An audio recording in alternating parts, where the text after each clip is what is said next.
Okay, well, thank you, Judy. It's great to be back here. It's great to see so many familiar faces. Um, as I am by trade, like Judy, a qualitative researcher. It's what I do. Um, and I've always had an interest in, I guess you would say, scammers and con artists, and flim flammers. That's a word I like. And I think it's partly because of what I do for a living. I've always had a particular interest in psychics.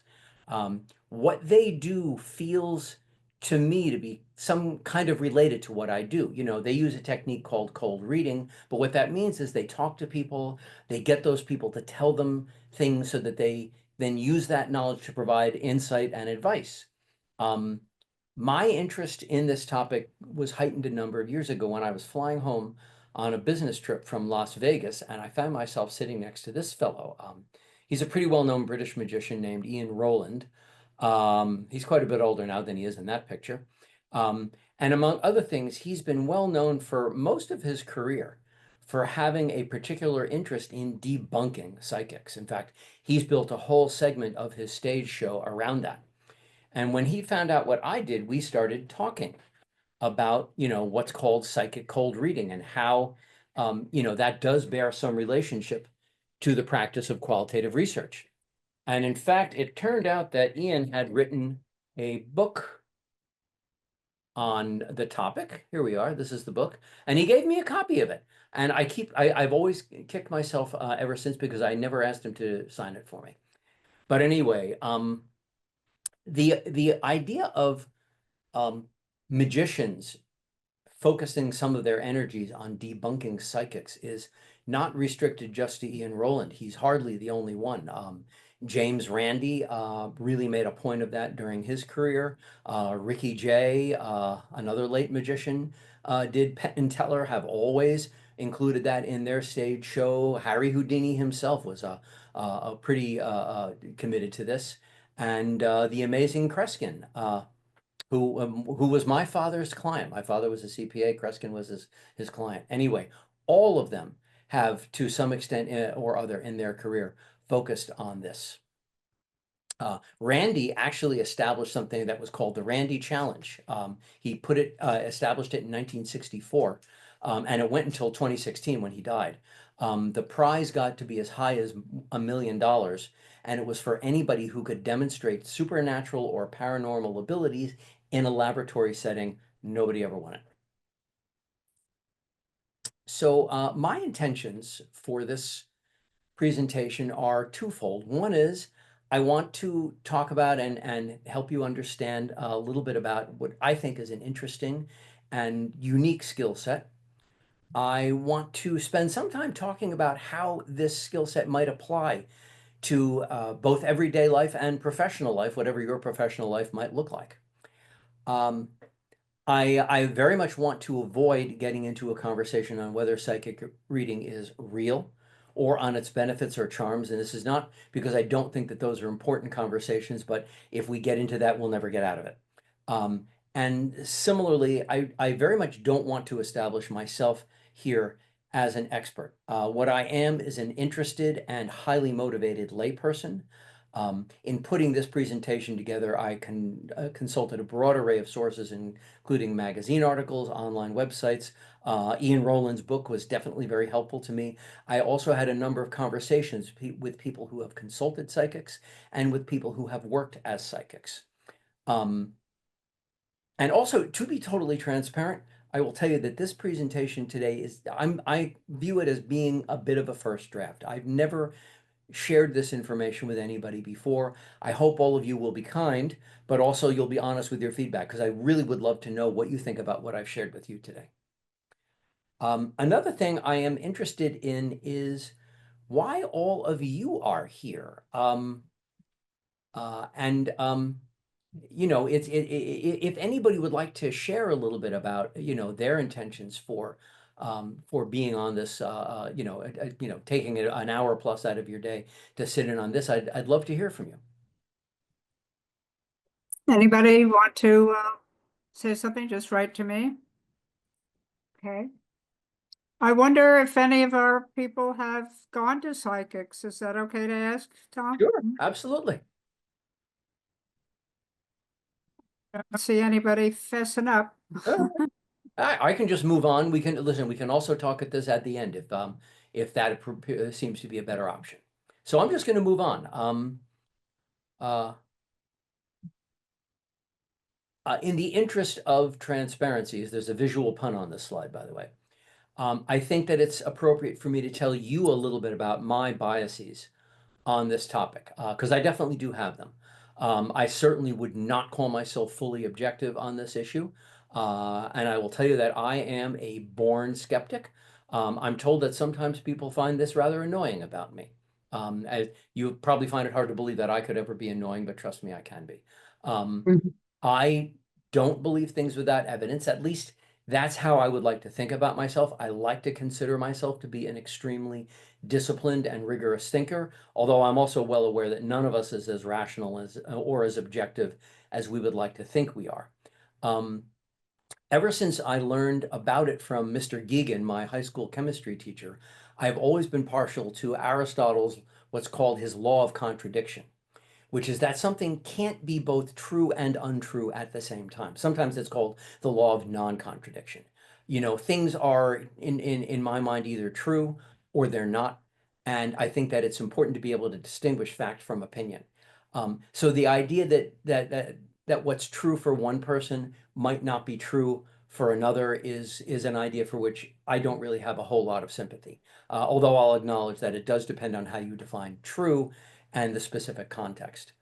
Um, Same thing for the contention that there are other ways of knowing things. I'm not particularly sympathetic to that idea as well. I've So also, I'm sorry, go ahead. I can jump in. There are some things in chat, and hold on, wait, okay. Ba. I had it a moment ago. Okay, so Janet writes, she thinks of I think of psychics as cranks and am frightened to hear what they might say.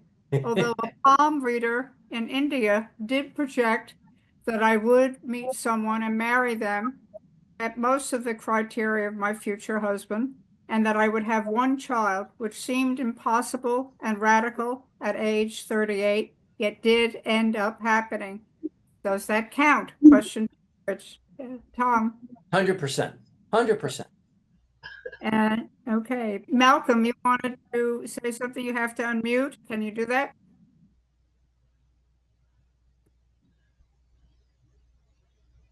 And Chris also said that totally counts, Janet. Okay. No, that, okay. Sometimes has trouble unmuting. Malcolm, when you unmute, we'll get back to you. How about, is that better? Yep. Yep, go ahead, Okay, please. sorry about that. That's a little magic. Anyway, one of the reasons you wanted to know why I tuned in, and number one, Judy has usually very, very good classes. And number two, I spent a lot of my time listening to the radio, listening to Long John Nebel. And I don't know if you were in New York, but Long John had Randy on, the magnificent Randy, Hmm. many, many, many times. Hmm. And I will say this though, uh, something that was it was introduced politically several years ago, alternate facts. So I'm just a little bit of almost humor, Yeah. almost humor, alternate facts. I wish I knew that when I was going to school. I would have told that to the teachers. That would have been useful, wouldn't it? Yes, thank you. Thank you. Um, Thank you, Malcolm.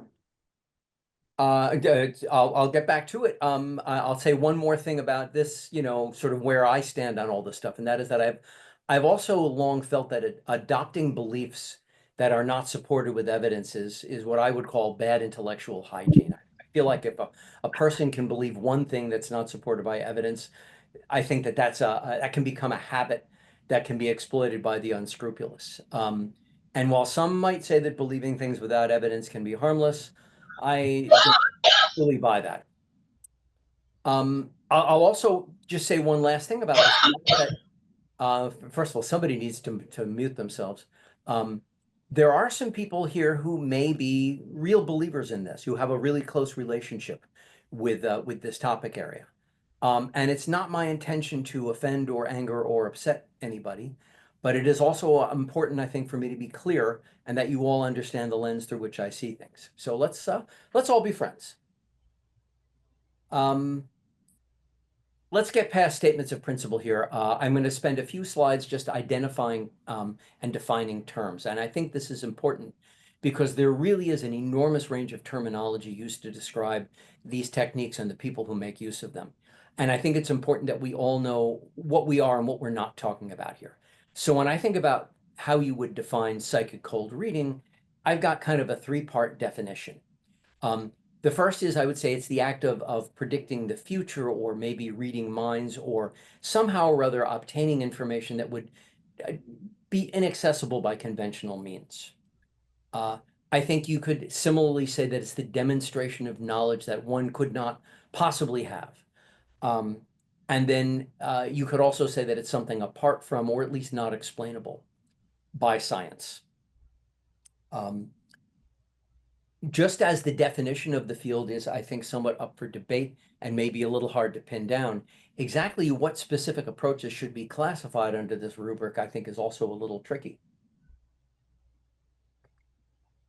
Here's a list of some of the more common tools and props and techniques that those generally considered psychics use.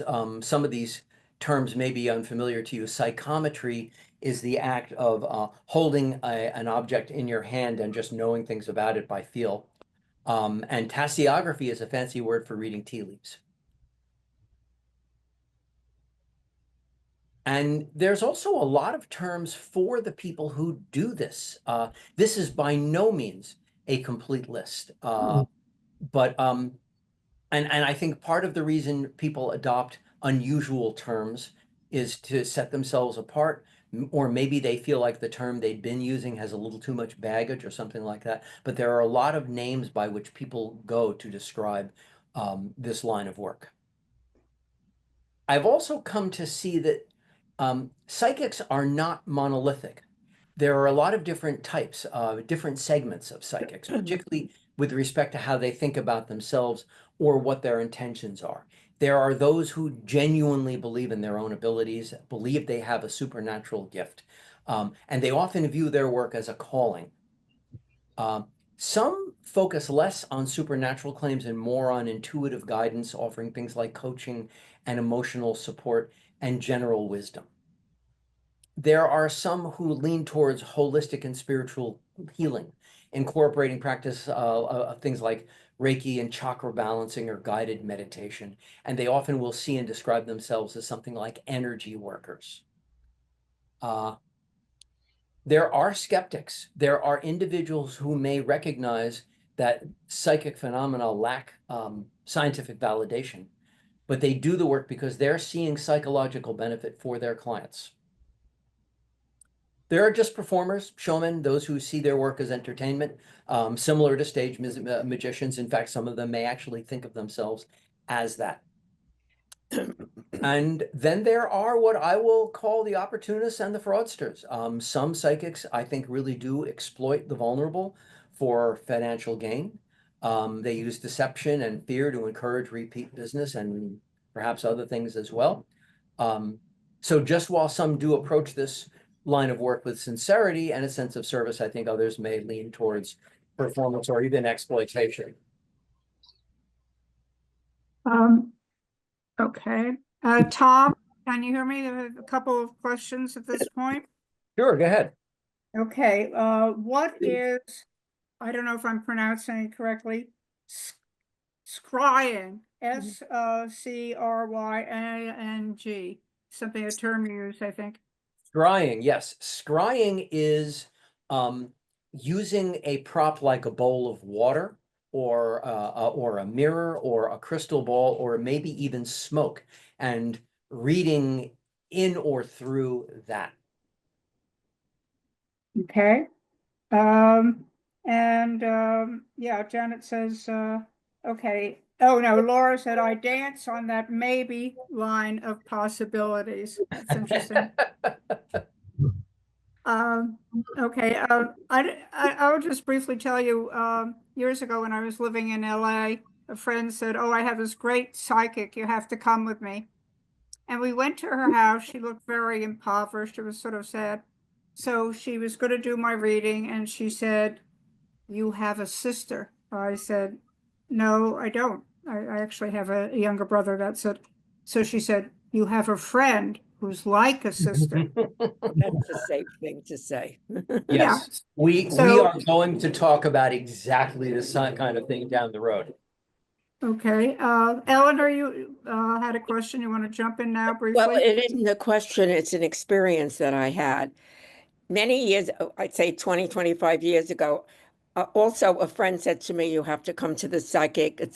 She's called Elizabeth the White Witch, and she was somewhere in New Jersey, and we rode over. Ah, And New the woman Jersey. said amazing things. She said to me, "Your husband's going in for lung surgery, but he won't get well until about a month." And that's exactly what happened. I never went back to her, but how did she know he was going to have surgery, and how did she know it was going to take longer than we thought? Wow. That is amazing. I'm going to talk about this kind of thing, and I may be able to give you at least a bit of an explanation as to the question you just asked. So Okay. let me know how I did once we get to this point. Okay. All right, so let me get back to where I was. I was here because we talked about segments of psychics, but I think you can also segment clients, the people who go to psychics. There are 5 segments that I think I've identified there. There are some people who genuinely expect a supernatural experience, that they think the psychic has access to higher realms or hidden knowledge. They're the people who are just hoping for something. They may not be entirely convinced, but they're open to the possibility, and they're hoping for some insight or validation or support. There are people who are just looking for a good time, some entertainment, some storytelling, something like that. They may not necessarily believe in this, but they're prepared to enjoy themselves anyway. There are people who visit psychics during difficult times. I think this is a very common, state of mind for people. They're looking for reassurance, for closure, maybe for support or guidance. Regardless of their beliefs, they feel like they need help. And then I don't think there are that many people who do this, but I think there are some people who go to psychics purely to test them, purely to try to trip them up. There are also some misconceptions, I think, out there about how psychics do what they seem to appear to do. Oh, it's just they're just reading body language, or they're really shrewd observers. They just fish for clues, or they're just really vague and really general, and they never really say anything specific. And I will say that each of these things absolutely plays a role in what psychics do, but they are far from the whole story. There is a level of skill and technique and art at work here beyond, the 4 points on this page. And so with that, I'm going to talk about some principles that I think are necessary for psychic reading, and then I think we're going to talk about some actual techniques. So some principles. I've identified a series of principles that I think are necessary to do this successfully, regardless of how you even want to define success. The first and maybe the most important is this one. You might say this is a sine qua non, without this, nothing. A collaborative spirit for the reading is key. The idea is that the psychic and the client are doing this together. The willful suspension of disbelief is important for success here, getting people to volunteer information in a way that they don't fully even realize they're doing that is a crucial skill. So establishing the idea that this is a two-way interaction with both individuals being fully participating is essential. Psychics have also said to me that if they encounter a client who's not prepared to work with them on this basis in the reading, it's not going to go well. At which point, what they will do is because they want to salvage the occasion, they will switch into a purely empathetic or counseling mode. They're not trying to do anything that might seem in any way supernatural. And if that ends up being a good conversation from which the client feels they drew value, then that might be the first step to something bigger, to a longer term relationship. Because let's be honest, the psychic business is like a whole lot of other businesses, including mine. The key to profitability is repeat customers. It is important to be observant. Doesn't matter what line of work you're in, you often pick up a lot of important info from people simply by taking a good hard look at them and seeing how they behave. Body language, tone of voice, facial expressions all can tell you a lot. It's also, psychics have told me, valuable to give somebody something to react to, even if it's just extending your hand to shake. That seems to be important. Brace yourselves, you're about to see a very cute dog on the next slide. I would also include under the category of being observant the need to listen closely. This may seem obvious, but no matter what the situation, it's always a good rule of thumb that the less you talk and the more you listen, the more you're going to learn. And I think that both of these principles, being observant and listening carefully, play an important role in being able to make smart, educated guesses, which we're going to talk about quite a bit later. Another foundational principle is that people remember the hits and they tend to forget the misses. The things that the psychic got right are what the client generally takes away. The wrong ones are forgotten. Also, what will be forgotten might be, probably will be, the process by which a pronouncement that started out wrong turns into something right. And we'll talk a little more later about the process by which that happens. This is particularly the case when the psychic has successfully established that culture of collaboration and support. Selective memory is a thing. It's a well-documented phenomenon in psychology and cognitive science. It's the tendency to recall some memories more readily than others, often based on things like emotional salience or personal significance. And while you may not be seeing a deliberate act of forgetting, selective memory can lead to skewed or incomplete views of past events. And I'd say that this phenomenon is definitely the psychic's friend. How we remember that interaction with the psychic might actually be very different from what it was really like. Closely related to this, Homo sapiens is a pattern-seeking animal. We have an innate ability to find order in chaos even when it isn't really there. This is clearly an evolved trait, probably closely linked to our hunter-gatherer past. We came of age as a species in a very dangerous environment, and the ability to quickly identify patterns and threats was essential to survival, and it's still with us today. Here's one that I've heard and read a lot, and that is that the sweet spot for the things a psychic says is what they call slightly less than obvious. This goes back to the popular misconception that psychics get by just by making vague statements. And vagueness is undoubtedly an element, but vagueness must be calibrated. You get nowhere making a totally obvious statement, and a completely off the wall statement is probably going to be wrong. So there's an art in this. And often what it takes to make the obvious slightly less than obvious is nothing more than a subtle change, maybe in intonation or vocabulary. I think that this is far more easily said than done. This is what separates the real pros from the people who are, let's say, less successful. This is an area where I think experience counts for a lot, as well as instinct, because what might be slightly less than obvious for one person might not be for another. And I think really skilled psychics are very good at calibrating their observations to be right in that SLTO zone for the client sitting across from them.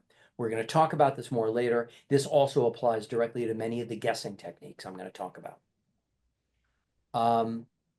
Very important to know your client segment. We're not talking here about digging up personal information on somebody, although I'm sure that sometimes that happens. But what we're talking about here is having a good level of knowledge about the type of person you're talking to. If the person sitting across the Ouija board from you is a late 30-ish woman wearing fairly expensive business attire, if you're a good psychic, you're already going to know a good amount about people from this populational cohort. And that will inform the statements you make during the session. I don't think you can overstate the importance of empathy. I think a good amount of the people who see psychics are not really expecting any sort of supernatural experience. They just want somebody to talk to them and to care about them. And that goes a long, long way towards establishing credibility and even credulity. A lot of clients, I think, are lonely, they're anxious, maybe they're depressed, maybe they're vulnerable. I think a lot of successful psychics are people of extraordinary empathy and caring. They are not looking to hoodwink anybody or exploit anybody. They're looking to provide a good, thoughtful, caring, and even therapeutic conversation. And they really do believe in themselves and what they're doing. Of course, there are also the grifters. We'll talk about them later too. Um, Go ahead. Yeah, Tom, there was a comment from Laura, and just so everybody knows, from CLNL, we have invited our qualitative research friends. So Laura writes in chat, a change of tone and intonation can be huge. She put that in all caps, so I have to say huge. Yeah. In moderating, absolutely. Yeah. Absolutely, absolutely. That's why it's so important to be conscious of your tone. And honestly, when you're having a really emotional conversation with a family member, it also applies there. And Okay. Eleanor, did you want to? Yes, I wanted to just mention that this particular psychic, and I've never gone before or since to a psychic. She said she was supposed to be reading from cards on the table, and she pointed to the cards after she said all that. She said, "These cards are just a prop. I'm really telling you what I see." You know, I admire her candor. she was very, very candid. Yes. Very. Okay, thank you. Here is a really important principle, one that was a bit of an eye-opener for me. And that is that in the course of a successful psychic reading, the psychic will provide most of the words, but it is the client that provides most of the meaning and probably all of the significance. Clients tend to graft their own experiences and perceptions onto more generalized words and themes provided by the psychic. And this ties directly to the idea of creating a collaborative culture, because doing this successfully requires the psychic and the client to work together. It's important, I think, to bear in mind that words and meaning and significance are not the same thing, and they should not be meshed together. And here is an example, if you're wondering. So the psychic may just lob in a term like black car, may say something like, I'm getting a black car right now. Does that mean anything to you? And the client knows what that means. A black car is a car that's black. But going beyond that, the client understands that the black car that we're really talking about here is, of course, the Batmobile. It took me a while to find this picture, by the way. I'm very proud of it. So, but I think that bearing in mind that that it's important to tease apart words, meaning, and significance is an important skill for psychics. I've alluded to this before. Now we're here. Being able to make smart and well-informed guesses is essential. This requires experience and it requires knowledge, not necessarily the actual client, but of common societal and demographic trends. Goes back to what I said before about, just really knowing your client. Very few of us are unique. We might like to think we are, but we're not. We all share a whole series of common experiences, unless you were raised by wolves. So knowing prevailing social and economic and demographic trends, that's key to making educated guesses. Educated guessing is an art. It's definitely not a one-off thing. It's really better thought of as being an iterative process. And over time, this client and psychic collaboratively get to something that seems accurate and that makes sense. And so, Tom, just hope you'll enjoy this from Chris. yep. He had a Batmobile Matchbox version as a kid. And Yep. look how it's grown up. Okay. Yep. Yeah. And yet somehow you turned out okay. And so that's why this next principle is so important. Anything can mean anything if the psychic has established the correct culture and vibe. All pronouncements are up for interpretation fully. What this means is that nothing a smart and skilled psychic says is ever actually wrong.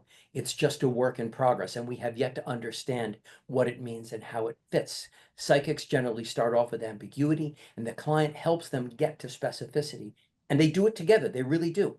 So if you're sufficiently artful in how you make your initial statements, that gives you a tremendous amount of leeway in shaping the perception and interpretation and evolution of those statements. So That's why in many ways a successful cold reading is an excuse in trial and error. You know, you keep being wrong until you're right. This is a principle that applies anywhere. Any industrial designer can tell you that the best way to design any sort of a spray nozzle is just to take your best guess as to what that nozzle should look like, fabricate a prototype, try it out, see how it works.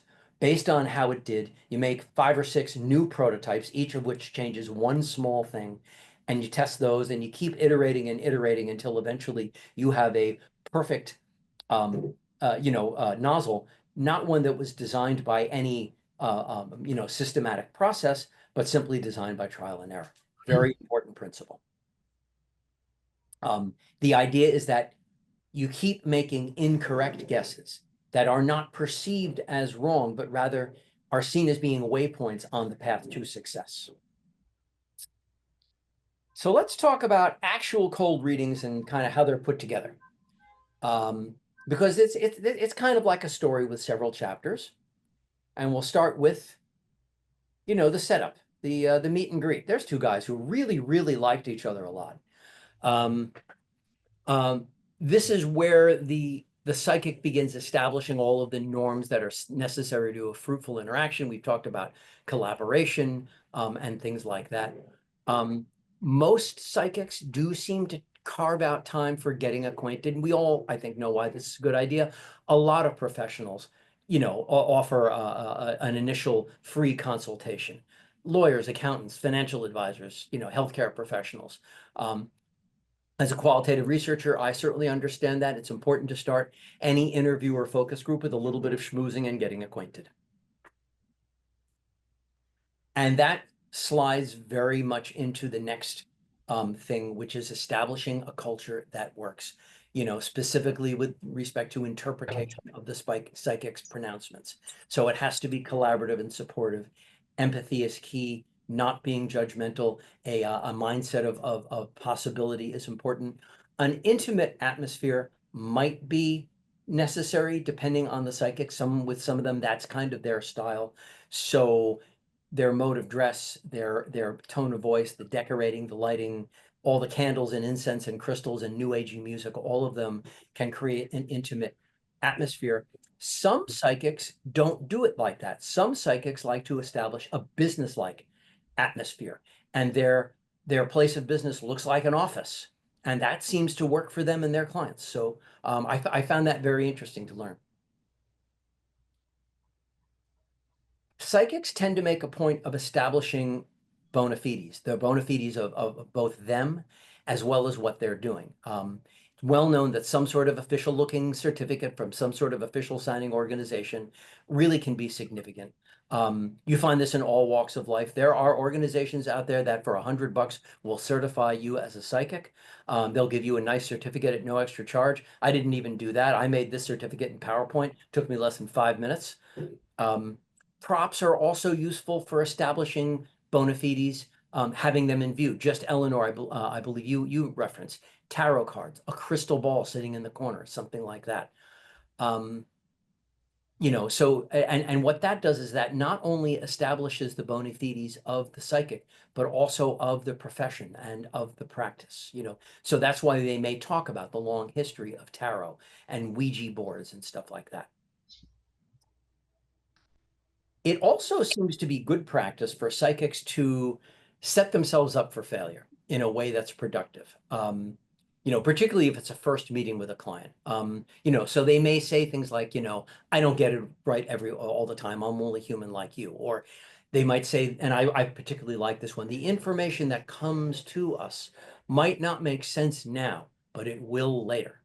And because the reading is a collaborative effort, that enables them to get to it making sense later together. But the other thing is, because this is a collaborative thing, not only is success a shared experience, but failure is a joint experience as well. Checking for recent readings, just like doctors take a patient history, getting the client to tell you as much as you can get them to about previous encounters with psychics will reduce the risk of saying something that disagrees with what they've already heard. And then there is finally the reading itself, which generally will begin with some questions and those will transition into a series of observations and pronouncements. And then there's like this loop of feedback and refinement, which is characterized by a progression of generality to specificity. As the reading comes to a close, there will be usually a period of some sort of validation and agreement between the psychic and the client. It may conclude with some counseling and some advice. And then, as any smart business person knows, this is probably when you want to try to schedule the next appointment. And so now I'm going to share with you some actual stuff psychics do. We're going to get pretty granular here. I'm going to share a whole bunch of techniques that I think are really interesting. Probably the most famous technique employed by psychics is what's called the Barnum statement. That's a vague and hold on, the power washing guy is outside my window. I have to pull down the shade to reduce the noise a little bit. Okay, so it's named after P.T. Barnum, who probably apocryphally is credited with saying there's a sucker born every minute, but it's a vague and general claim that seems really personal and really accurate, but actually could apply to just about anybody or anything.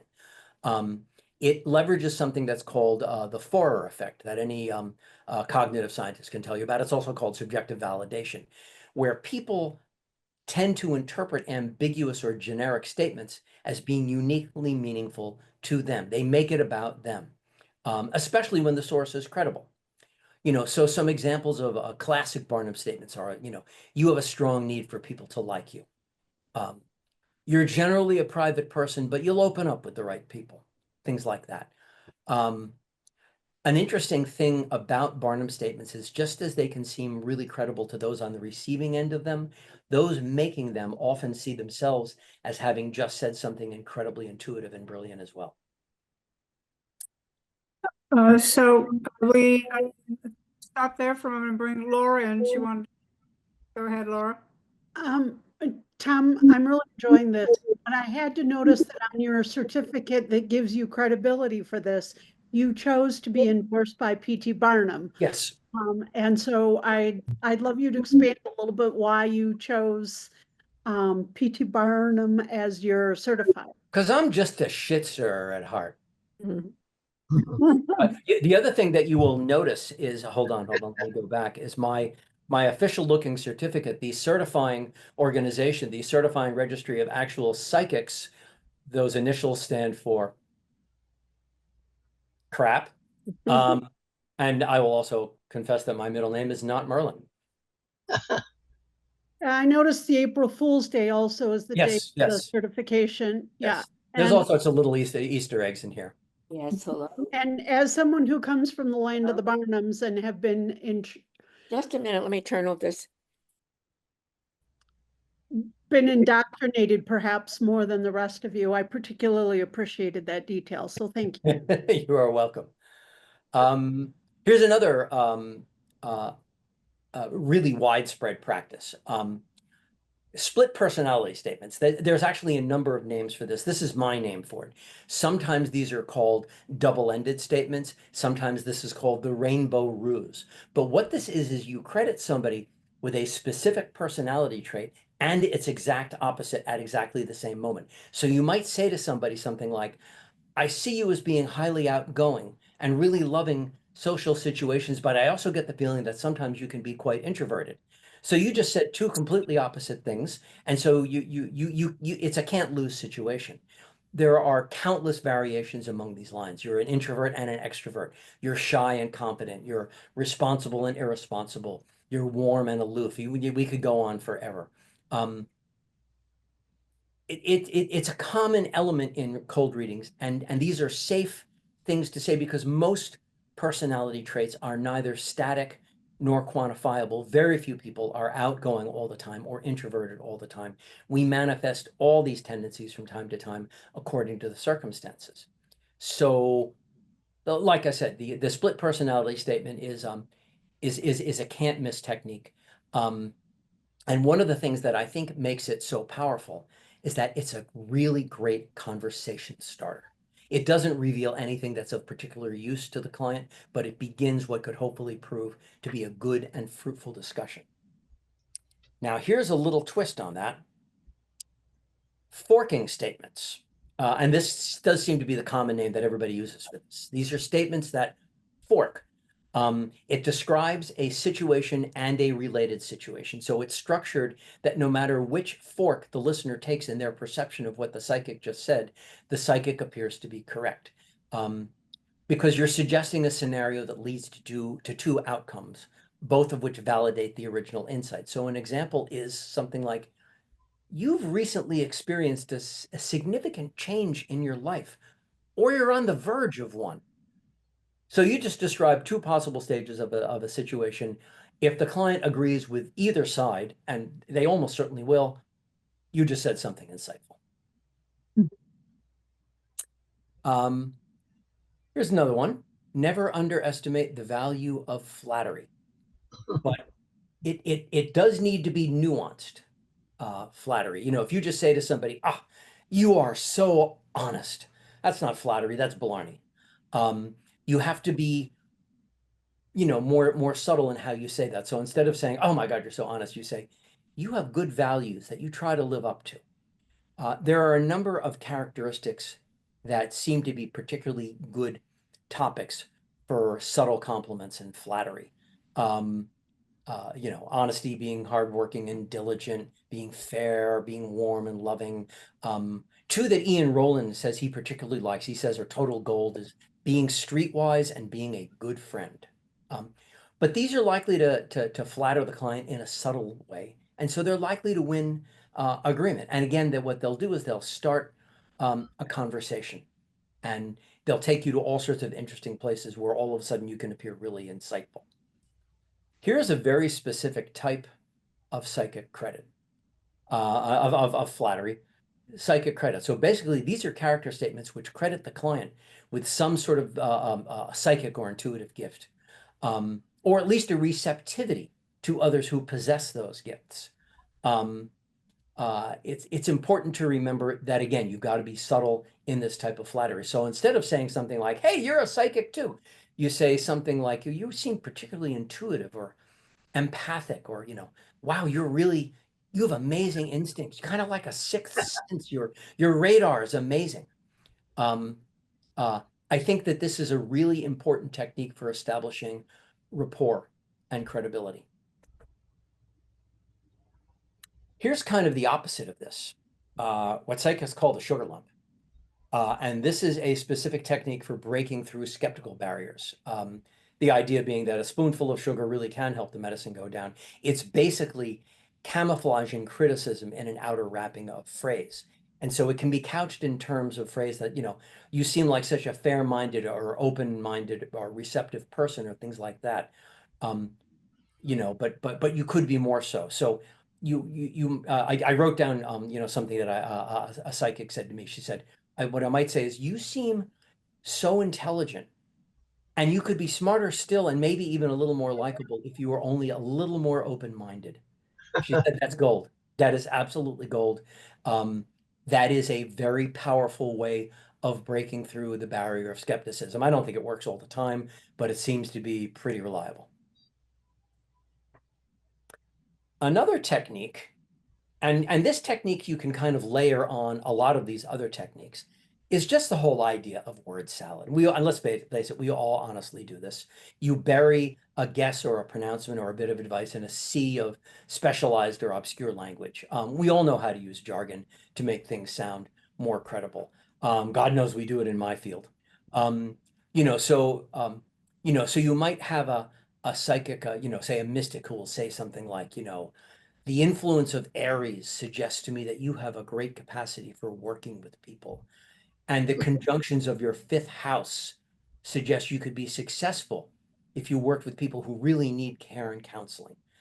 You know, things like that. You know, your Capricorn nature suggests you may have found your energy channeled into working with your hands, or something like that. There's no shortage of ways to do this. I think good psychics get very artful at burying, you know, pretty mundane pronouncements in word salad. And I compiled a by no means comprehensive list of buzzwords that psychics seem to use. I'd say the most popular one is energy, which seemingly can mean absolutely anything to anybody, other than what it actually means. The real meaning of the term energy seems to have been lost. But all of these kinds of terms here, plus we could probably come up with 50 more, seem to be really helpful in establishing some credibility through the camouflage of word salad. Now, I referenced, findings that are slightly less than obvious, and how this is bread and butter for psychics, and also that it's a bit of an art. But there seem to be a few specific techniques that can help smart psychics get to that spot of slightly less than obvious. And here are four. The first is what I'll call calibrated specificity, which is nearly specific details that sound personal, but that are actually widely applicable. So, you might, so you could say there's some tension in a relationship you have. That's probably not specific enough. Saying on the other end of the spectrum, you don't get along with your sister, that's probably almost certainly too specific. But if you say, I'm sensing some emotional distance with a family member, that might be right in that slightly less than obvious sweet spot. And let's face it, who doesn't have some kind of tension with a family member? Vague attribution, I heard this multiple times. Framing a statement so that the source of the detail being provided is unclear, and you let the listener kind of mentally fill that in. So you say something like, I'm getting the feeling from somewhere that something important was left unsaid between you and an older family member. What do you think that might relate to? So there are a number of phrases here that are helpful in providing vague attribution. I'm getting a feeling. What I'm seeing is, what I'm sensing is, something is telling me, a presence is indicating. Vague attribution. I'm skeptical of the effectiveness of this, but I heard it too many times to doubt that done right, it really can help. So, Karen, you wanted to come? Yes, my favorite statement. I had a visit with the psychic that was very interesting, and I will tell you about it later. But the sentence that I like, that I'm sure every psychic uses, is, you often have a conflict between your head and your heart. And okay, Sure, duh. I don't know if that was one that you were going to mention, Tom, but No, that but I certainly think is applicable to everybody. I think that is a perfect example of something like this. Absolutely. In fact, I may put that into my next version of this I have to remember that one. Here's another one, disguised tautology. So tautology, by the way, is the $10 word for the day. I challenge all of you to find a way to use it before the end of the day in the course of conversation. A tautology is when you say the same thing twice, either in exactly the same words. So saying the bottom line is the bottom line, it is what it is, que sera, sera. Those are all tautologies. Or you could say it in different words. So you say, we arrived together and at the same time, or something like that. Or you could be saying something that it's technically correct, but it's totally obvious and not even remotely helpful.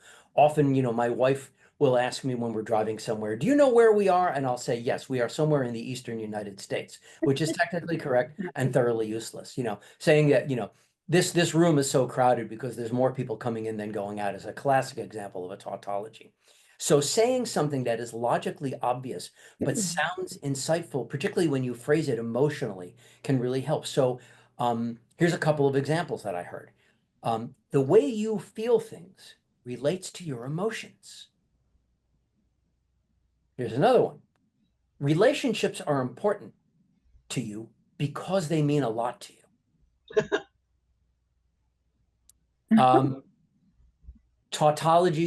Disguised tautologies seem to be a way of making something obvious sound a little bit less than obvious. And then the other technique for making something seem slightly less than obvious is referencing a transition, when you make a statement.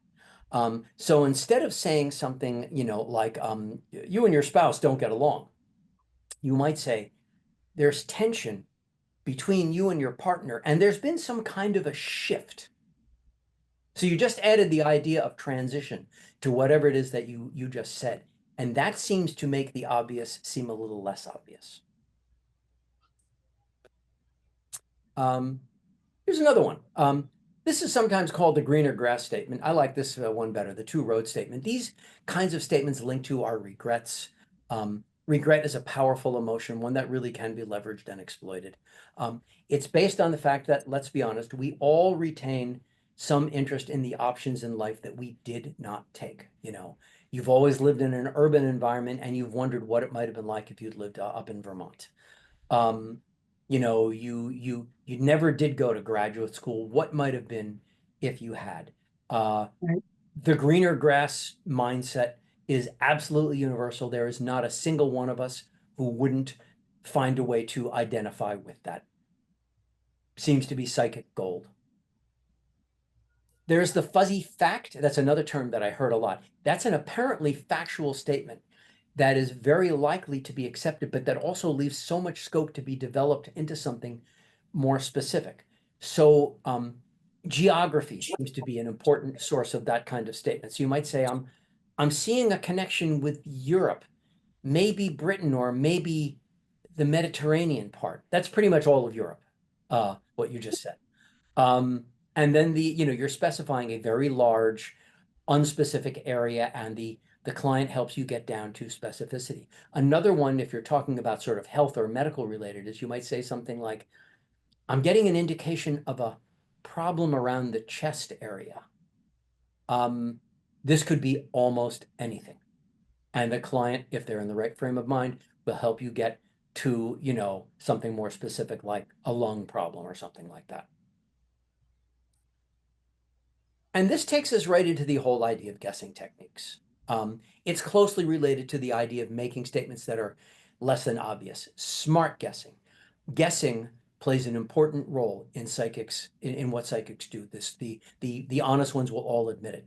But it's important to understand that guessing is a skill. You can do it badly and you can do it well. Here are a few specific guessing approaches. One is what they call shotgunning, which is just firing off a whole range of guesses very quickly, hoping that some will hit. This is not generally done in a one-on-one kind of reading, but in a stage show as a way of getting people onto the stage. Shotgunning seems to work really well. I've alluded to this before, but the idea of educated guessing based on what is known about the client, their life stage, their ethnicity, their gender, career, socioeconomic factors. If these are sufficiently vague, they can be a way to initiate conversations about frustrations and hopes and fears. There's a lot of data out there on demographics and life stages and the kinds of attitudes and perceptions that you encounter among people in specific demographic cohorts. And smart psychics tend to make very good use of this information.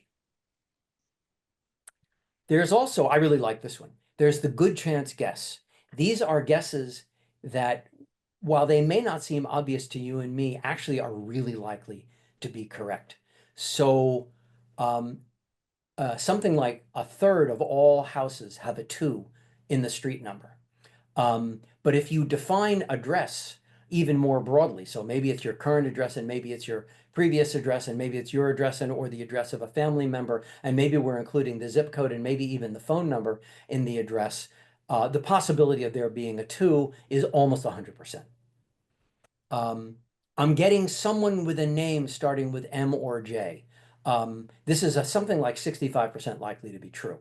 And again, depending on how cooperative the client is, they'll almost always find a way to make M or J work. Blue is the most common color of car. We've all experienced stress or anxiety recently or not so recently, depending on how we define recently. Everybody's had the experience of dreaming something that then seems to happen. Very common for somebody to have a scar on an elbow or a knee, or maybe have a close family member who has that. We're all thinking about changes in our lives. Everybody doesn't sleep well now and then, or if you've never not slept well, I really envy you. We've all had back pain. We all know somebody who's really aloof. These are all guesses that are likely to be correct, or at least close enough to correct that the psychic can course correct and end up with something that is completely accurate. And then there is the wild ass guess. Psychics do this.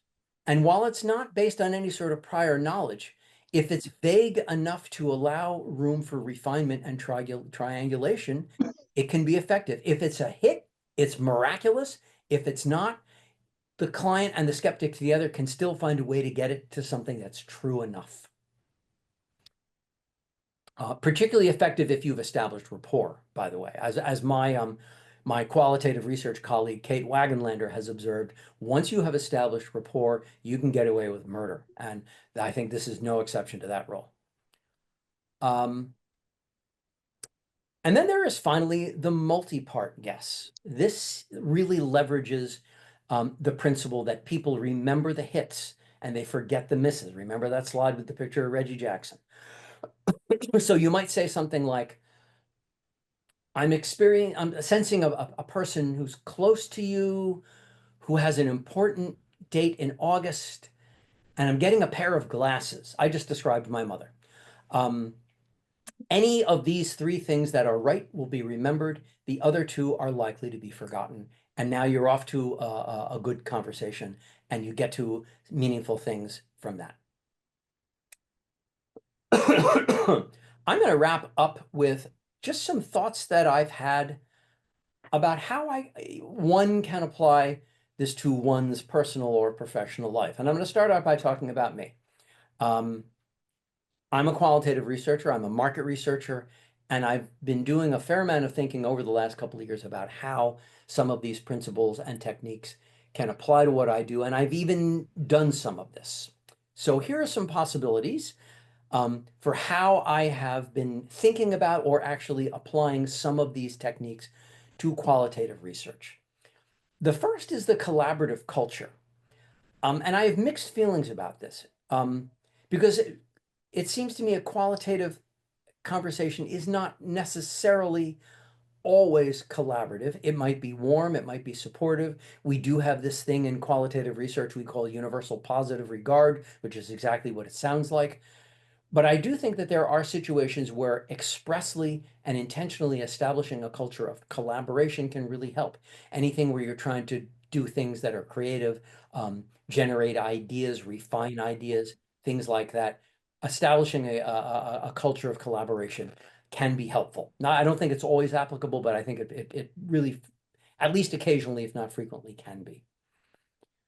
Certainly, knowing your respondent and being able to make educated guesses about the respondent can be a very good conversation starter. Now, we often do know a lot about the participants in our research. We might have screening data on them. We may have, client data on their various user segments and things like that. And so I've started doing this in the last couple of years. And when I write a discussion guide for an interview or a focus group, I will put in a few educated guesses to be used as a conversation starter. I think you have to be careful about this. I think it is possible to cross an ethical line with this, but as long as you're mindful of that, I think this is a powerful technique. Can you give some examples, Tom? Sure. So for instance, I recently did some research with people who do a lot of DIY stuff around the house. And so one of the educated guesses that I wrote into the interview guide that I had is that I'm getting the I'm going to go out on a limb here and guess that a lot of the lubricant and penetrating oils that you use don't work as well as you would like them to. This is nearly universal. And so it wasn't hard to get to agreement on that and then go from that, to a conversation. Now, one of the things that I made a point of doing is that when somebody agreed with me, I would push back and I'd say, you're not just saying that to be nice to me, are you? Can you give me some examples and stuff like that? Because I want to make sure that somebody isn't just trying to be nice to me because they don't want me to feel like I said something wrong. But educated guesses like that really can be helpful. The multi-part guess is also a good one. I'll give you an example of how I've used that. I was talking earlier this year to doctors about how they find prescribing information for specific drugs. And I wrote this one into my interview guide and I used it a bunch of times. I said, I get the sense that you're reluctant to go to the manufacturer's websites and that you find the package insert for a drug to be often quite useful, but also that sometimes you aren't really sure what sources of information are actually credible. And most of them picked one of those three guesses that was interesting in some way to them and that they wanted to talk about, and they forgot about the others. I will be honest, a couple of them just got confused by my question, and I just had to, pull the ripcord and move on to something else. But it was surprisingly effective. I liked the way that came out. I've also been making a point for a couple of years now about being aware of the differences between words and meaning and significance, and so sometimes, for instance, when I will introduce a word into a conversation, so I might say to, somebody in a focus group, you haven't used this word, but I think what you're talking about here is vulnerability. And maybe they'll agree with me and maybe they won't. But then that gives us an opportunity to move into a conversation of, okay, so vulnerability. So tell me what that word means to you. And then after that, I may say to them, and tell me, why is that important? What does that have to do with the broader topic we're talking about here? So making sure in my questioning and probing and following up that I'm very mindful of the differences between words and meaning and significance, I think has really been helpful. And here's another one that I have started using, and I've got to tell you, I really like it. And that is the split personality statement. So in the study I talked about a couple of minutes ago about the DIYers that I was talking to about stuff they do around the house, I wrote this into my interview guide, and I said, you seem to be a really motivated DIYer around the house. And yet I also get the sense that you only do the things that you have to do. So I just said two completely opposite things. They glommed onto the one that made sense to them, or maybe they argued with me or something like that. But again, it started some really good conversations that I think I might still have been able to get to, but maybe not as efficiently. So that's a little bit about what I've been doing so far with this. And I've also been thinking and making some use of some of these tools in just more generally social and business interactions. Small talk is hard. It's certainly hard for me. I don't think I've ever really been good at it, although I think I'm better at it now than I was when I was younger. I think it's particularly hard when you're meeting somebody new. I haven't had a job interview in a long time, but I've certainly had conversations with potential new clients, and sometimes those conversations can be awkward. Having a first meeting with some kind of a vendor, whether it's the guy who's going to paint my house or somebody who's going to recruit a qualitative research study, and I've never met this person before, figuring out how to start a conversation. I mean, at least for me, I think I've always struggled with this. So I think that, for instance, double-ended statements, the split personality statement. I've used this one. I used it at a cocktail party I was at over the holidays. I said to somebody, I get the feeling you really enjoy social occasions, but that also sometimes you like your alone time. That was gold. That went like gangbusters. I think that forking statements also strike me as a real opportunity here. Although I've tended when I've used them to try to phrase them as questions instead of as a pronouncement. So I'll say something like, do you think that real estate values are going to go up soon, or maybe that they're about to, or what do you think? Or do you think they're already going up, or what? I basically gave every possibility for that state of being, and somebody will grab onto one of those, and next thing you know, we're off to a conversation. I think Barnum statements, the classic Barnum statements, carefully phrased, can be a great way to facilitate these kinds of interactions. So, one that I like is, I get the sense you've had to make a few tough calls lately. Uh, Almost everybody will agree with that. I'm getting the impression you've experienced a little bit of anxiety these days. Who's going to argue with that? No, everything's wonderful. So those are just some initial thoughts. I would say of all the parts of this presentation that you have now seen, this is the one that I want to do more work on and would love to talk about more now with all of you. But this is sort of my thinking about how to apply this knowledge in a way that hopefully is ethical. And so with that, I think we should have some quick Q&A here. Yeah, I was just about to say, Tom, I have a feeling you'd like some questions and responses. So you can No, what you could say is, I get the feeling you're interested in some questions, or maybe you want to keep talking. turn off your PowerPoint. We have several people who want to comment. So we're going to go to, let's see, Laura, and then Janet, Phyllis, I think, and then Karen. We've got a bunch of people. So Laura, can you unmute? Anybody wants to speak, you have to unmute. Turn your camera on too, if you can. We'd love to see your Yeah. beautiful faces. I've got so many thoughts. I don't even know where to begin. This is fabulous. Thank you. So this is where my brain went with this. The psychic is the moderator, and the client is our client. It's not about the respondents and our discussion guide and what we're trying to get out of people. It's understanding all that stuff they're not telling us that the client actually needs. And so we get our output through all of our regular things, but really the gift and our psychic abilities and asking these questions and forking and even poking is with the client so that we can package it better. Yes, I think that sort of redefining, what in qualitative research we would call the conversational unit is helpful, because I think that these principles and techniques are universally applicable. So I think that's a really good insight. Yeah, even starting with the collaboration. I mean, yes, we have to collaborate with the people that are on our screen or around the table, but really the collaboration that's going to make the big distinction is understanding what in the world is the client worried about, what do they not understand yet. Yeah. Yeah. And saying to the client, I'm guessing you've had to make a few tough calls lately, could start a really good conversation.